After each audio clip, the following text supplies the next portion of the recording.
It's time for the Las Vegas Sportsline. Money won is twice as sweet as money earned. All right, here we go. It's the Friday edition of the Las Vegas Sportsline. We are happy to have you with us. We is Teddy Covers. Hello, hello. Part of the Wager Talk team. And myself, Dave Cokin. Ari Platinum is our producer. And if you watched a really compelling documentary series, a 4-part documentary series that aired on Showtime over the past few months and still available in reruns. It will be until approximately the end of the world because that's how they do things on cable networks. Todd Wishnev became very popular with sports bettors, professional, amateur, casual, whatever, because he's a sports bettor and no particular agenda. But you became a big part of that show and really drew in a lot of fans, a lot of people who really liked you, Todd. I appreciate that. It was quite a interesting experience, so to speak. How did it come about? Yeah, how'd you get the gig? I was not picked to be on the show. They had their, Crack, and they had Kelly, and they had Vegas Dave. They came into the South Point. I live a mile from the South Point, and I'm at the South Point, 6.9 days a week. Sure. And, on a Sunday afternoon, they had all the cameras there, and I'm holding court with all my people because I know so many people now because I'm the loud, person screaming at the TVs. I have the under. I'm like, slow down! And they're like, Todd, they can't hear you. I'm like, if I yell loud enough, they can. It's possible. Anyways, so they see me there at the South Point. They came over to me, actually in action in the first episode where you see that interview they did with me. That was how they met me, right there. And then the guy said, oh, can you be a featured person in this show? We want to follow you at your work. We want to follow you to L.A. We want to, all that stuff. So it ended up just out of the blue. So that's a right place, right time scenario, yeah? Exactly. Right nice. place, right well time. done. Any drawbacks that you've experienced from the obvious Not tremendous really. increase in visibility? Yeah, I mean, like I'm, a quasi-celebrity now. People, recognize me. It's hysterical. Oh, you're A-Action, can we take a picture? But does anybody give you a bad time about it? I know that. I was about to get to that. So I was on Twitter, and I never actually posted anything on Twitter. And so now all of a sudden I've been posting all my plays, and I've been posting my struggles with my weight and all this stuff, and people seem to like it. And usually on Twitter, there's a lot of negativity, as we all know, right? I have gotten very, very little negativity. I would say 1% negativity. And then even when I get negativity, I just laugh and I go like I don't go back at it. I just it's just funny. I don't know how anybody could have any negativity because you have no particular agenda. Exactly. Not like you're out to do this for personal gain. Exactly. I'm giving my picks, and you want to take them, take them. If you don't. I don't care. There you go. Well, I'm glad that's working out for you. What did you think of the show as a whole, and I thought excluding it your was parts slightly. of it? Oh, okay. Oh, well, I'll tell you. I thought the show was pretty good. The only thing that Pretty I thought good. I got to give it a fair grade. Yeah, I mean, it yeah, wasn't sure. the most compelling television I've ever watched. I would give it a strong 8.2. That's not bad. I thought my part was slightly misleading a little bit in the sense that they needed someone to fill the role of, amateur sports bettor, right? Right. But the truth is, I know stuff that the pros know. I understand why a second half college basketball thing total is skewed 2 points. Because the pace was outstanding or whatever. I know, Sure. You're I not know a true more than square. You're not a exactly. you're not a guy I'm not that's in there hitting 16 parlays. Right. So that was the only thing that was maybe slightly. And then maybe there was a couple gratuitous points, like me and Deanna in episode 3, we just ate a bunch of food from the deli, and of course the food bags are on the floor, and of course Luke from the director has to focus on that for a second. I'm like, really, Luke, really? But I mean, I like Luke, so it was all good. I think we know where most of the negative feedback from the show has occurred. Did you think they did a fair job of portraying the one individual who has become the most controversial figure in the show? And we're obviously not talking about Crack. We're not talking about Kelly or you. I think that if you're sophisticated about sports gambling, you understand exactly who that person is and what he's about. The issue some people may have about it is if you're not sophisticated about sports gambling, you may not understand what that's all about. I think if they would have done a little bit better job with the math and explaining the fact that you could hit 75 out of 100, you may even hit 150 out of 200, but you will never, ever, ever, ever, ever hit 750 out of 1,000. Meaning if you're telling people you can hit 75%, you're not exactly telling the truth. No. I did have a little fun with that. And by the way, this is some completely out of character for me because Teddy will be the first one to tell you that I never speak badly about anybody. Anybody. I'm ripping guys. I try to get Dave to rip somebody. He won't do it. I didn't directly rip him, but I just couldn't. I couldn't resist on one thing. And when he was talking about his villa in Mexico, and I published a photo of. I said, "Here's the view from my villa in Mexico." It was Mexico, Maine, which is a town in Maine, and it was a shot. Oh, of yes, I saw that on Twitter. That was excellent. Across the street. That was excellent. I thought that was pretty funny. So anyway, I just have a good time with that stuff, and if people are stupid enough to fall for it, that's their problem. Anyway, you want to talk some sports? Well, I just want to ask one more question. Okay. So here's action. Each question, by the way, is $19.95. Just kidding. Right on. I'll use my credit card before we no problem. get off the show. Sure, no problem. Yeah. I'm just teasing you. But what I wanted to ask is, season 1 in the books, right? Is it season 1 or is that all she wrote? I'm not sure. I'm not sure. Have you been approached? There's been some discussion. I don't know where it is, and I don't. So the answer is it's probably 50-50. I don't know. There is probably some talk, but I don't know exactly like details or anything, or if it is gonna happen or not. You know, Kelly said they liked me a lot. She did. She said, "Oh, they loved you. They well, somebody asked you. They thought they thought you were funny." I've been a Twitter. I said, "What, funny looking?" Or I've been a Twitter follower you for forever because I love watching you vent during the. I have a tendency to be sarcastic. Yes, yeah, and I have that same kind of maybe not as caustic, but I can be somewhat sarcastic. But the thing is, I get, and this has always been the case, I get way more belligerent about the games that are getting away from me. If it's a winner, it's like, okay, Cardinals winner next. Right. I don't, But when those bullpens are melting, Dave's out there. Let alone overtime. Last year you had a thing on hockey overtimes. You were losing every hockey overtime. Shootouts. I remember that. Yep. Yes. I did well with them this year, so what goes around comes around sometimes. I think the thing but this is, and it's not from a gambling standpoint. I go wild over managerial mistakes, even whether I'm involved in the game or not.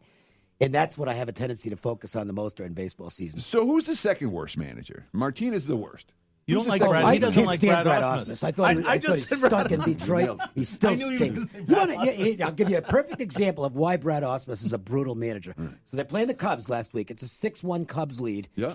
And the Angels have the bases loaded and 2 outs. What in the top of the 8th, I believe it was. Okay. Might have been the 7th. It was either the 7th or the 8th. All right. Relatively late in the ball. Okay, so John Lester he's on fumes, but Madden's leaving him in because he knew that stupid Osmus would not pinch hit. He would not go against the lefty-righty thing, and that he would not pinch hit for Taylor Ward, which Shohei Ohtani was available. Because Ohtani wasn't the tying run. That's that old school mentality. Well, you only pinch hit with the best guy if it's the timer. And so he left Lester in to face Taylor Ward, who, by the way, is back in the minor leagues where he belongs. That's the classic example. You've got to go with Ohtani there. I don't care if it's lefty or lefty. You got the bases loaded. And 2 outs. And 2 outs, and you're down 5 runs in the 8th inning. You got to get your best batter up to the plate. And he didn't because it was a lefty-lefty thing. And needless to say, Ward made an out. And he never got Ohtani up there in the mat. And that, to me, is all you need to know about a guy who has no instincts for the game. Brad Osmus is smarter than I am. He's an Ivy League guy. He probably knows baseball better than I do. But he has no instincts to manage a team. He's not smarter than me, though. Who's the third worst manager in baseball, then? Because those two are too easy for you. I want one that you got to think about for a minute. You go, who else is really bugging I've never you been right a Clint Hurdle guy. Yeah. I knew you were going to say that. Because I watch your Twitter. I know you hate Hurdle, you hate Osmus. They do the same thing over and over again, and they never learn from it. And I happen to like. Do you think that's an ex-players, like an ex-ball player thing? No, not necessarily. Alex Cora's an ex-ball player. Pretty good. Sure, it's not like all ex-ball players would be, right. Bad men, but that. I think a lot of them are. I think there's better managers in the broadcast booth with a lot of these teams than the actual manager. Anyway, want to talk some NBA? Sure. Let's do it. Thoughts on what has taken place the first 3 games? What's taking place the first 3 games? State of health for Golden State, and how much it still plays in to this game, because I know Thompson's going to be out there tonight, but I don't know how healthy he is. Hamstring's tough to come back. Yeah, it is. So How much of that do you enter into this? I will tell you, I took Golden State tonight, and I took them because it's like, you know what? If it's square, it's square. I don't care. This is still the Warriors, and they know they're going to lose the series if they lose this game, because if they go down 3-1 here, this isn't the mentally frayed Houston Rockets, who they're in the Houston Rockets' heads. They could be down 8-1 against the Rockets, and I don't think the Rockets could close it out. But this Toronto team is mentally a lot tougher than Houston is, and they're not used to losing. They don't have that tradition of losing the big games to the Warriors. Golden State has to win this game, Teddy. Agree that this series will go 5 games if the Warriors don't win tonight. It's hard for me to lay with Golden State, though, because and there's a first. I'll say this as mea culpa, as someone that had a ticket on the Warriors in their pocket at tip-off on Wednesday, which was as wrong a side as I'll ever have. Okay, I mean, that was a bad bet. But what we saw in that game, and even with Thompson back on the floor tonight, we saw a Warriors team that's giving ample playing time to Jordan Bell and Alfonso McKinney and Jonas Jerebko and, you know, the statue of Andrew Bogut. Quinn Cook. Yeah, I mean, Cook on the floor during crunch time of the fourth quarter. So the uniform says Warriors, but they sort of look like some of the Cavs teams that have been in the finals the last couple of years. Whereas LeBron and nobody else. I mean, Curry was insane. Yep. Curry was just, and I mean, he threw up a handful of bricks. But he threw up a handful of bricks because he was trying to do everything because nobody else is really, you know, and not to dismiss Draymond Green, but there wasn't a lot else for Golden State who was capable of stepping up in Game 3, and I worry about that tonight too. Here's a question I've got. I'll throw this to you first, Todd. I think Steve Kerr knows that he better not get in another running game with Toronto. They got too many bodies right now, and Toronto's going to try and push the pace again tonight.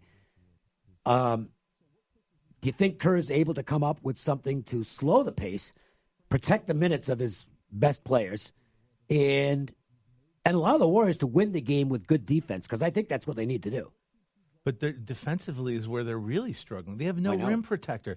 Siakam gets those little runners. Nobody even stops it. I feel like they're going to have a hard time. I've been on the over all 3 games on the in game. Okay, I had the first game, I forgot what I got it at, and it went way over. Second game, I got it at 207.5. Late in the first quarter when they were both shooting 30%. Good timing. If you remember, they were both shooting 30%. I remember. But the pace was like really The pace fast. was insane. And I was like, this the first is not 18 minutes of that game were insane. I was like, it will not continue. I had 207.5. So then when they went into the freeze game when nobody scored for 326 in the from 428 down to 316, I still only needed 4 points, and I ended up winning in a push. Sure. I cashed an under that I didn't deserve in that game. Yeah, the third game, it was at 43 points with 2 minutes left in the first quarter, and it was 211.5, and I said, I got to take it over again. And it exploded right there. It was fantastic. That was really good so timing. To me, this series is a fast series, and Golden State's not used to tricking up the game in order to win the game. To answer your question, I don't think they're capable because they're the Golden State Warriors. They don't trick up the game to win. They bring their firepower. So do you really think they're going to be able to change their whole mentality and say, hey, we're underdogs, we have to try something tricky? No, they're going to want to play Golden State Warrior basketball, which is, you want to run with us? We'll run with you. I don't know if I'm right, but to me, that sounds like what they're going to probably do. Would you guys agree? No. Okay, I could be wrong. And I mean, well, I don't disagree that might end up being what happens. But I don't. But think I think that's the Warriors. The way I think the Warriors are practicing to So play a think slower game. So here. they will try to trick it up somehow and slow it up. I think that's their smartest. I don't think they have a choice, Yeah. and I think Kerr's smart enough to realize that. Okay, You know, but the other thing that something that happened in Game 3 that's happened a grand total of 3 times in the history of the NBA Finals, where Toronto shoots 50% from the floor, 40% from 3, and 90% from the free throw line. So the offensive efficiency was through the roof. But why? Because Golden State was playing all of these rotations that they're not used to playing, which they will likely have to do again tonight. But one would think that Kerr and the Warriors, A, with Thompson getting some minutes, will help, and B, that Kerr and the Warriors will have a more effective defensive game plan. If they don't, Toronto wins the game and it goes over. In which case, I will lose my bet. I would not be surprised. Kind of tips you off as to what I'm doing, but we'll save the official plays for the marquee matchup later in the show. All right, let me make this quick on the NHL because I want to get to the 4-on-4. Your officiating stinks. Okay, it's just it's not going to get any worse than it did for our team out here, right? Because the Las Vegas Golden Knights, excuse